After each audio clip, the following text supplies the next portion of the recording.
Hai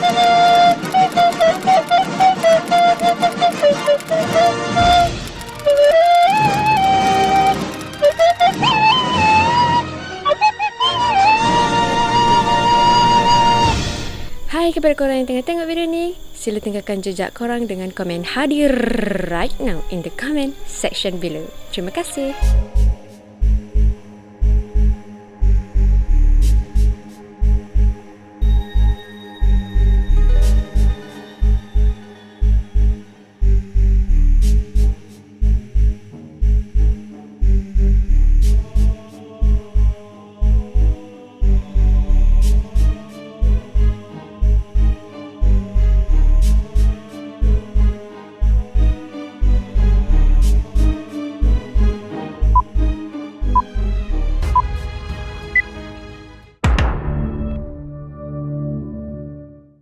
Hai, Assalamualaikum warahmatullahi wabarakatuh dan selamat sejahtera. Terima kasih sebab datang lagi ke channel Frankies. Nini nak ucapkan terima kasih kepada semua yang dah subscribe channel ni dan juga terima kasih kepada semua penyumbang super thanks. Sumbangan anda amatlah kita orang hargai. Sebelum apa-apa, Nini nak minta tolong korang untuk tekan bell notification sebab kita orang tak ada fixed time upload video. So, anytime bila kita orang upload, korang akan dapat notification dan terus boleh tengok video baru. Bagi yang belum tahu, channel Frankies dah buka membership RM1.50 je sebulan. Bila korang join membership, tepi nama korang akan keluar badge dan korang boleh guna custom emoji serta nama korang akan di shout out dalam setiap video dan juga komen korang jadi priority kita orang. Okay, balas cepat lah. By the way, kalau korang suka dengan video ni, jangan lupa belanja like. Dan satu lagi, Nini ayat macam biasa, Nini akan ceritakan dalam dialek Kelantan. Anyone who tak faham dialek Kelantan, korang boleh tekan CC dekat atas ni ataupun dekat bawah ni sebab kita orang ada sediakan subtitle dalam bahasa Melayu. Untuk video ni, Nini akan kongsi dua cerita daripada dua subscriber. Tanpa kita keset panjang-panjang, jomlah kita masuk ke cerita. On count of 3, 2, 1. Cerita ni adalah berkenaan hiking. Dikongsi oleh seseorang yang bernama Amir melalui email. Kisah ni terjadi pada tahun 2019.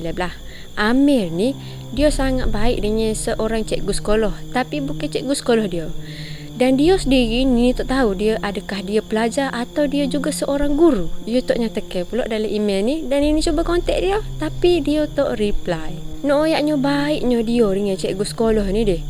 Boleh katakan setiap kali cikgu sekolah ni buat program hiking untuk budak-budak sekolah, cikgu ni akan ajak dia. Akan ajak Amir untuk join sekali. Memang kerap kali lagu tu lah. Amir ni memang kerap juga hiking. Jadi cikgu tu memang seumur lah ajak dia untuk guide budak-budak ni hiking. Moga cikgu kan tekak nak kontrol sorang dia. Tak boleh lah. At least ada peneman. Nak dijadikan cerita adalah satu benda ni terjadi masa dia orang pergi hiking dekat satu tempat yang agak famous di Kelantan. Juga tidak dinyatakan dalam email. Tapi Nini rasa kalau dekat Kelantan kat gunung deh, Gunung Stong ke, Gunung Ayer ke, dekat Gunung Musir. Hari tu Amir ni pergilah dengan cikgu tu bersama rombongan pelajar. Lebih kurang 30 atau 40 orang pelajar masa tu.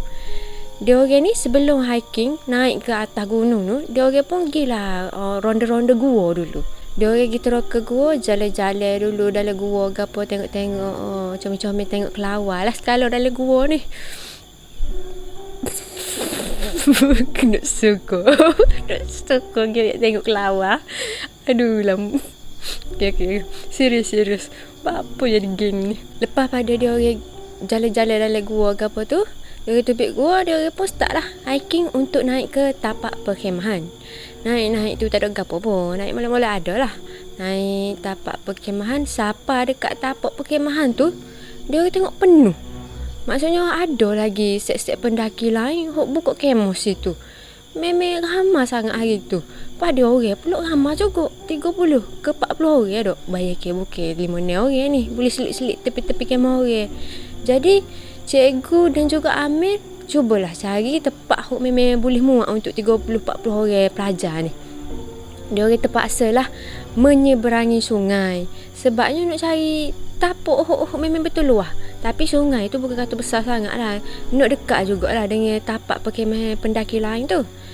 Dari seberang sungai adalah tempat luas gitu deh. Dari pun pasal-pasal kemah. Pasal kemah tu molek-molek lah belakang. Sudah pasal kemah tu buatlah aktiviti masing-masing. Nak pendek kau cerita, siapalah malam tu deh. Sebelum Amir ni tidur, cikgu ni ada ayat kau Amir. Ada budak duduk dekat kaki gunung, telefon kau dia. Tak tahulah apa budak tu tak naik, tapi pastinya budak tu ayat mak dia tu kena rasuk. Masa tu gelak dah lah juga. Dah sebelum dia orang tidur kan. Lepas tu cikgu tu pun suruh lah budak tu buat gitu gini, baca gitu gini ke mak dia. Muncul lah ada orang lain juga. Bukan kata berdua tu je lah. Lepas tu tak ada gapo. Alhamdulillah okey lah. Dia orang pun balik. Jadi dia orang tak join lah. Gapo ni perkemahan ni dekat gunung ni. Ni tak pasti gunung ke bukit. Sebab tu ni tanya korang. Mana lagi tempat famous dekat Kelantan ni hok boleh hiking tapi tak berapa tinggi. Macam Gunung Stong ke apa ni rasa tinggi Gunung Stong ni. Okey, balik kepada cerita. Jadi Amir ni dia tak tidur dalam kemah. Dia duduk dalam hammock. Hammock ni macam gapo panggil ni buai ataupun duduk gantung dekat pokok. Hujung pokok ni ke hujung pokok ni. Bila kita masuk dalam tu kita jadi kepik gitu deh. Jadi bila Amir duduk dalam ni, dia pun lepok-lepok. Masa tu dia sedar lah budak-budak sekolah ni semua tidur belakang. Memang sok mudah kalau dia pergi hiking, memang habit dia. Memang dia akan tidur lewat malam. Kira biar orang lain tidur dulu barulah dia tidur. Masa dia duduk dalam hammock ni, dia pun dah boring sikit Memang dia standby dah lah buku macam komik gitu deh. Dia baca lah komik dia dulu meta. Jadi dia balik komik tu meta tu macam puas Dia pun ambil telefon dia. Main telefon ke apa ni. Tak rasa lah dia main Facebook ke apa. Sebabnya atas gunung rasa macam tak ada internet kot. Habis telefon lain untuk call tu ada lah. Wallahualam lah. Cuba betulkan kalau salah ni salah. Jadi dia duduk scroll telefon tu. Tiba-tiba dia macam terbayar. Dekat skrin telefon dia tu ada something tepi hammock dia.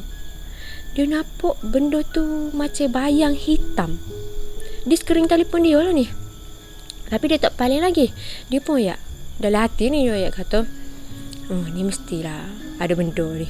Mari dah ni nak tekan ni. Amin pun tutup mata dia. Dia pejam mata dia. Dia pun kata, mu jangan kucak aku. Memang banyak kali lah ya tu tak betul-betul kecek-kecek tapi tak derah lah. Just nak suruh benda tu dengar, mu jangan kucak aku tak usah tengokmu. Dah banyak kali dia ayatnya patutnya benda tu belah lah. Tapi benda tu jadi makin agresif. Benda tu gi goncang apa dah gi goyang dia punya hammock. Gerak lah ambil kiri kanan tak tahannya.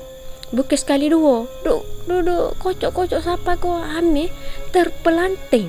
Tubik daripada hammock dia. Debok jatuh atas latar tu. Masa dia landing atas rupuk tu, bukan sekadar bunyi jatuh dia tu. Tapi sekali dengan mulut-mulut dia jatuh. Aduh! Bunyi gitu. Siapa kau? Cikgu tu tersedar. Budak-budak tu pun kejut belakang. And dia orang tubik hammock. Cikgu tu pun gila dekat Amir. Amir pun lah, kau cikgu suruh budak-budak ni masuk. Tak ada gapo pun, dia jatuh je. Jadi budak-budak sekolah ni pun masuk belakang dalam kamar. Sambung tidur balik.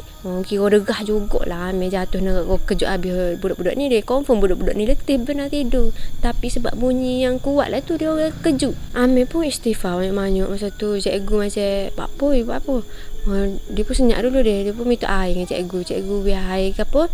Dia minum-minum. Bagi bertenang tu dia pun ajak cikgu. Gapo hok terjadi pada dia. Tak tahu sekalinya gapo respon cikgu tu. Respon cikgu tu lucu juga Cikgu tu mungkin perasaan Amir je. Sebenarnya Amir rasa cikgu tu nak sedapkan hati dia sendiri. Dia pun takut kot. Dah dalam hotel ke. Jadi Amir kata biarlah cikgu tak percaya kak. Maka tidurlah Amir malam tu. Siapa kau pagi esok bila bangun tu dia pun mulakanlah aktiviti lah. Pergi sungai, gosok-gosok gigi, basuh muka dulu gapo. Buat gapo perlu buat lah. Dan pada satu masa tu Amir pun gila dekat cikgu tu. Masa Amir jumpa cikgu tu pagi tu ke, Amir pun kecek lagi pasal semalam sedikit sebanyak. Tapi masa ni respon cikgu tu lain dah. Tak serupa dengan semalam. Semalam ke dia kata macam perasaan Amir kan. Jadi hari ni dia pun cerita lah. Meh, mu tahu tak? ada benda jadi sebelum kita naik kat tapak perkemahan. Amir pun tanya, apa dia cikgu? Cerita dia gini. Masa dia pergi teroka gua tu kan, duduk jalan ramai-ramai sekali dengan student, sekali dengan pelajar-pelajar ni, tiba-tiba cikgu ni dengar macam ada orang panggil. Cikgu pun tengok lah antara pelajar dia ke semua ni. Tak ada pun sebenarnya orang panggil. Dia orang macam relax gitu lah. Duduk jalan-jalan. Pada panggil.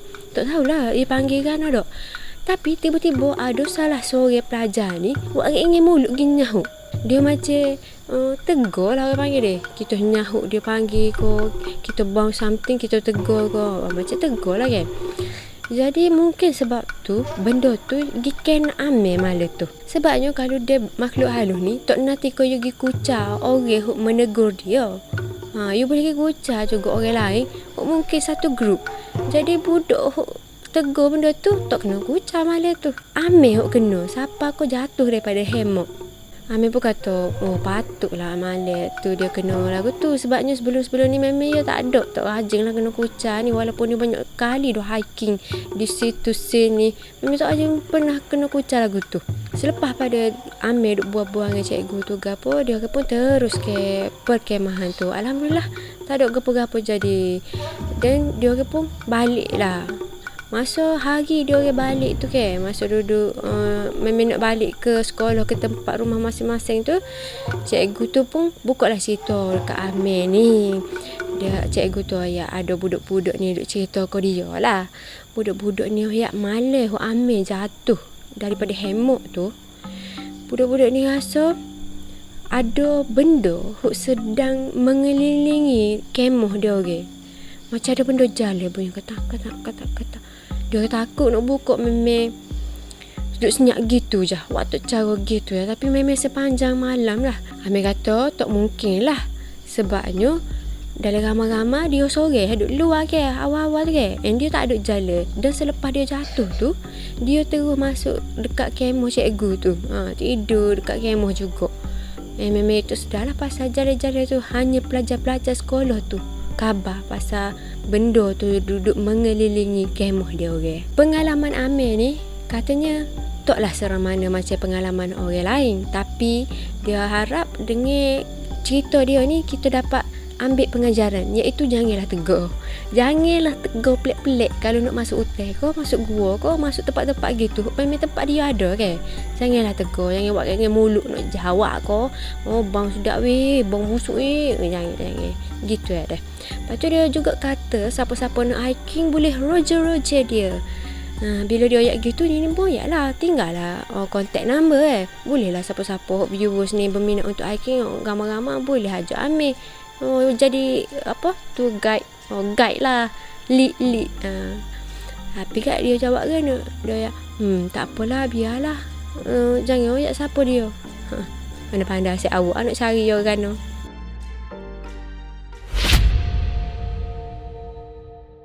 Ni adalah cerita yang dikongsi oleh subscriber yang kedua, iaitu Afiq.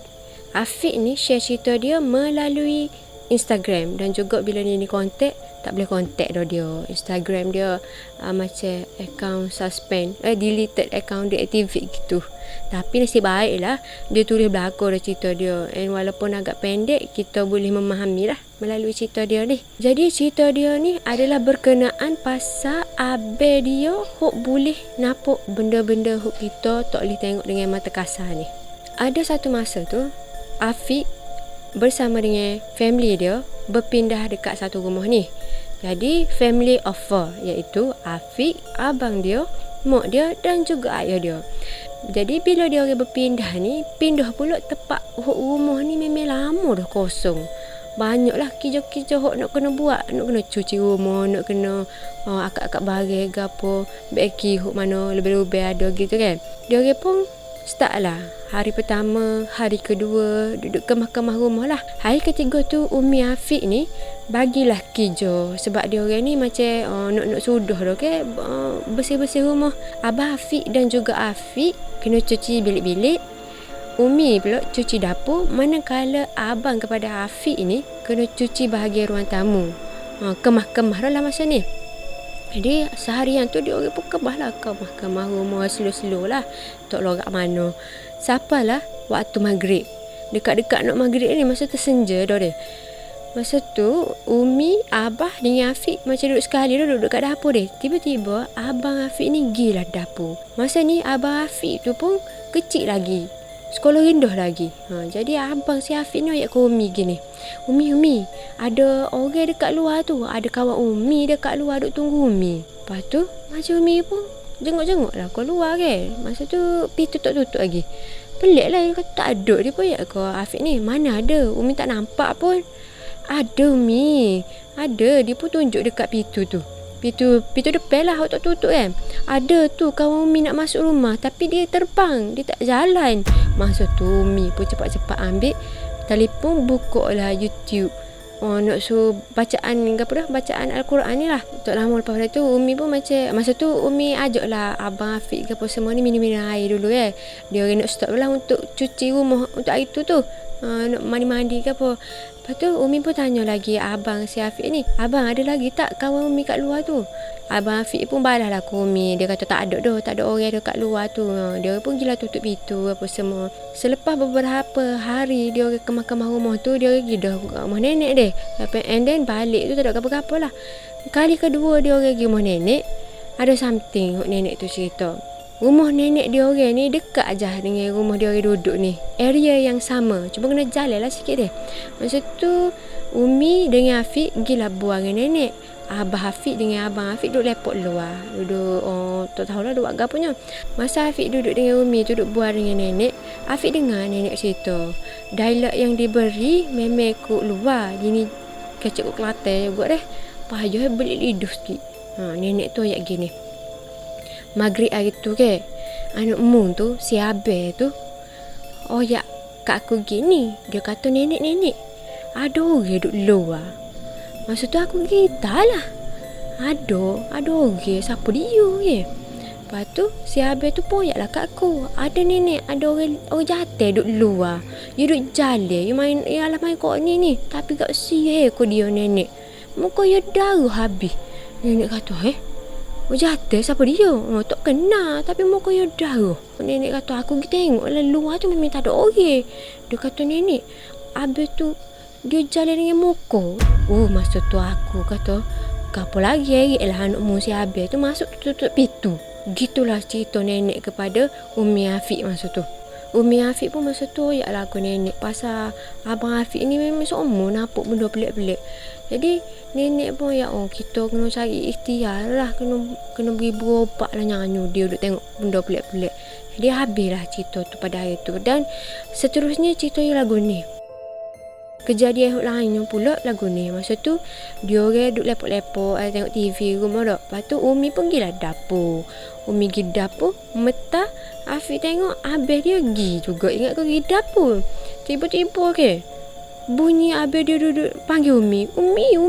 Umi. Macam Afiq pun pelik. Apa panggil derah gitu mau Umi. Padahal dia pergi sekali dengan Umi dia saat ni. Rupanya Abel dia duduk dalam bilik store. Dia kata, Umi datang sini Syaf. Ada orang ni. Kesian dia. Lepas tu kejut lah Umi. Umi pergilah dekat Abel Afiq. Afiq dengan abah dia pun pergi juga dekat Abel dia tu lah. Dekat bilik store tu. Lepas tu Umi pun tanya, apa yang abang cakap tadi? Payahlah aku luar ni. Umi tanya gini lah, Abel ayat gapo tadi?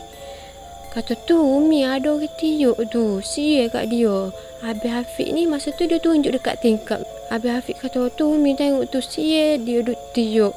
Umi tanya siapa? Tu you pakai baju putih tu. Takkan Umi tak nampak. Umi pun derah-derah. Tubik belakang daripada bilik store tu. Umi pun pergi ambil telefon ke nenek si Afiq ni. Telefon nenek kecek ngetuk je apa lah. Kata cerita lah pasal si abang Afiq ni nampak benda-benda gitu deh. Dia pun derah-derah kata pergi berobat lalu lagi ni. Dia ambil atuk dia dulu. Dia ambil atuk dia pergilah berobat dengan seorang ustaz ni. Ustaz tu kata memang abang Afiq ni macam hijab terbuka lah. Umi pun minta kata tutup lah hijab dia tu.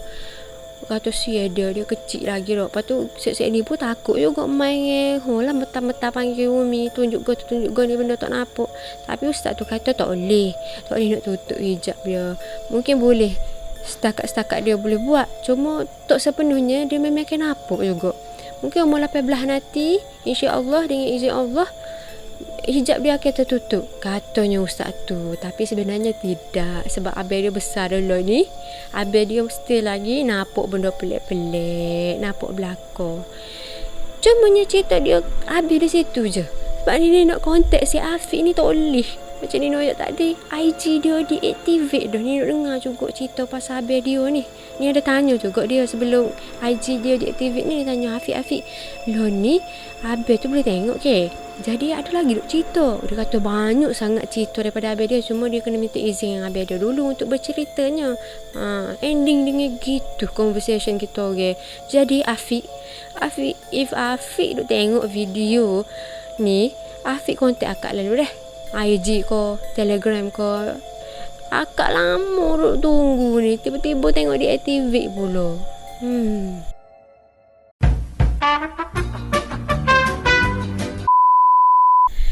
Kepada korang yang tengah tengok video ni, sila komen hadir.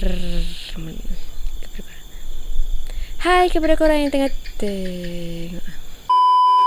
Hai, Assalamualaikum warahmatullahi wabarakatuh dan selamat sejahtera. Terima kasih masih lagi datang ke channel Frankies. Ini nak ucapkan terima kasih banyak-banyak kepada semua yang dah subscribe dan juga kepada semua penyumbang Kalau korang join membership, dekat komen tepi nama korang akan dah keluar badge. Wah, apa ni belik lidah ni. Bila koin benda kita tegur ni tak nanti ko dia direct dah kucau ke hok sahut tu, hok tegur dia ke. Mungkin dia boleh pergi kucau juga hok satu kumpulan yang sama. Tak nanti ko ke hok tegur dia tu. Aku pelik kasih anu. Lepas tu Umi pun tanya lagi abang si Afiq ni, abang ada lagi tak kawan Umi kat luar tu? Abang Afiq pun ayat tak ada dah. Oh. Tiba-tiba kecek Kelantan. Kau tahu tak anak kau si abang hari tu waktu maghrib kan, dia cakap kat mak dia nampak ada seorang lelaki dekat ruang rumah.